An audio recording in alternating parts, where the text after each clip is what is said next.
Good morning, everyone. Good morning. Good morning. Thank you all for being here today, and to all the elected officials who are here this morning. Thank you to the community-based organizations that are standing together in this critical moment in our nation's history. We are here today to talk about the events that have transpired over the past week.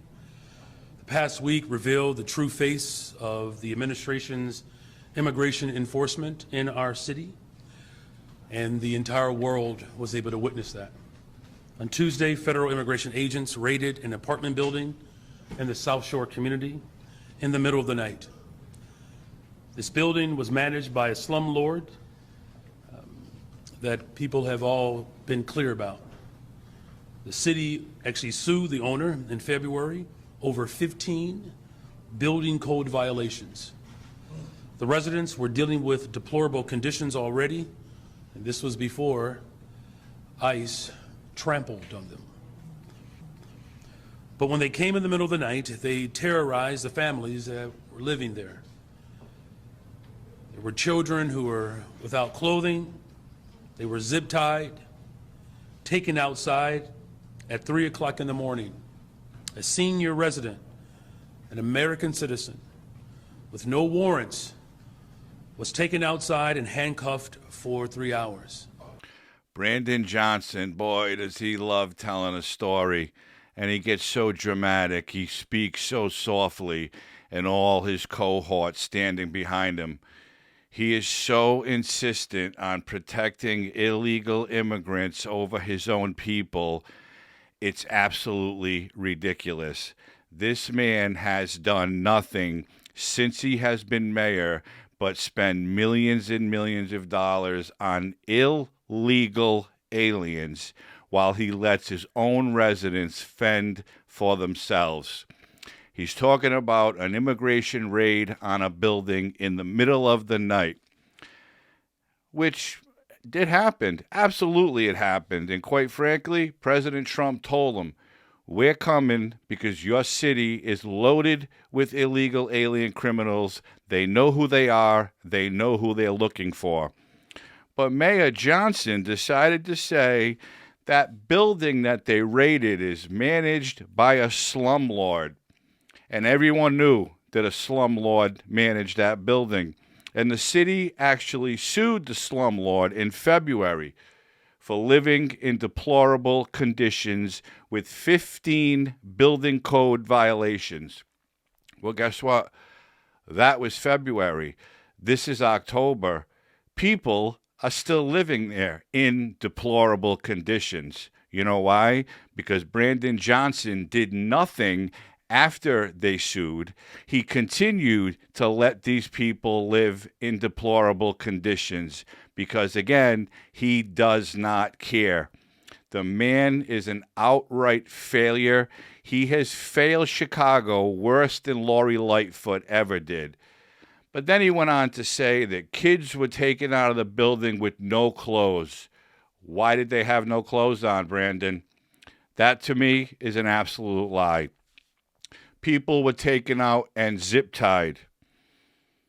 Zip-tied. So what he wants you to believe is that customs agents, ICE agents, any federal law enforcement that was there were taking kids out of this building and zip-tying their hands. That's how ridiculous Brandon Johnson sounds. And I'm pretty sure JB Pritzker would go along with him and say, oh, yes, people saw it happen. This is going to go on in every major city in this country because the sanctuary policies of these failing Democrats are allowing them and their cities to spend millions of taxpayer dollars and federal dollars on illegal aliens. How many times do we have to say it? But that clip wasn't all. Have a look at this next clip because he gets more and more into it, and I think you can actually see his nose growing as he's telling his fairy tales. Doors were blown off their hinges, walls were broken through, immigration agents coming from Black Hawk helicopters to set up snipers on nearby buildings. This is America. One resident described the situation plainly, and I quote, "They had immigrants in one van and black people in another van." This raid wasn't about public safety. It was about and it's certainly not about immigration. This was about a show of authoritarianism, a forceful display of tyranny. They sent a clear message to all Chicagoans. They said, "We do not respect your rights. We can do anything we want, and we will film it and put it on social media." And that part of that video clip was an Academy Award-winning performance. If you remember, in the beginning he said the building was run by a slumlord. They sued the owner. People were living in deplorable conditions, 15 code violations. But then he wants us to believe that agents were blowing doors off of hinges. If it's that deplorable, the doors, I'm pretty sure, were already off the hinges. They were knocking down walls. And agents were being dropped on rooftops from Black Hawk helicopters so snipers could be placed there. And yeah, the Black Hawks were there, taking agents to the location, because that's how they move them. This man is so dramatic, and he wants the American people to believe every lie he says. And as one resident put it, he said, very plainly, one van held illegal immigrants and another van held black people.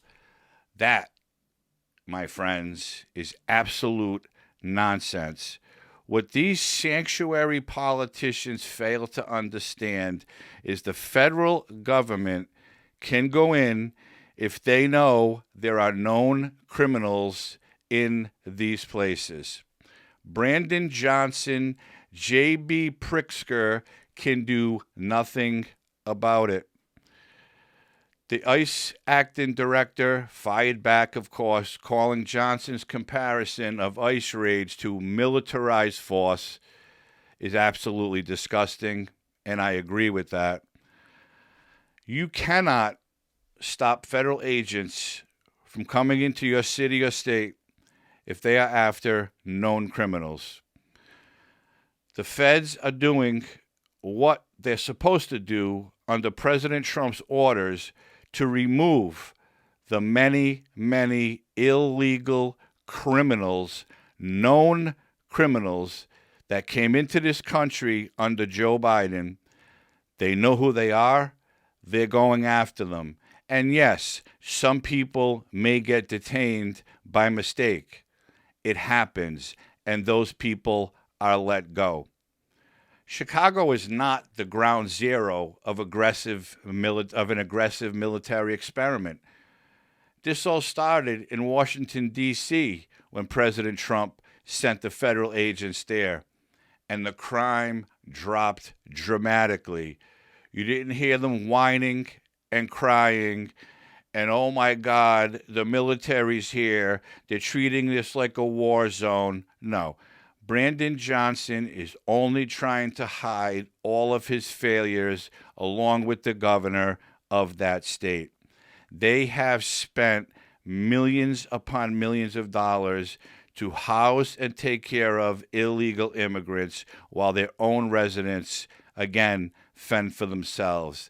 If Brandon Johnson was so worried about his residents, why were those people still living in the deplorable conditions, as he put it? And in the coming weeks, more raids are going to happen. More protesters will be out at the behest of whoever's paying them to be there. Antifa will still be running around Portland. They're probably in Chicago.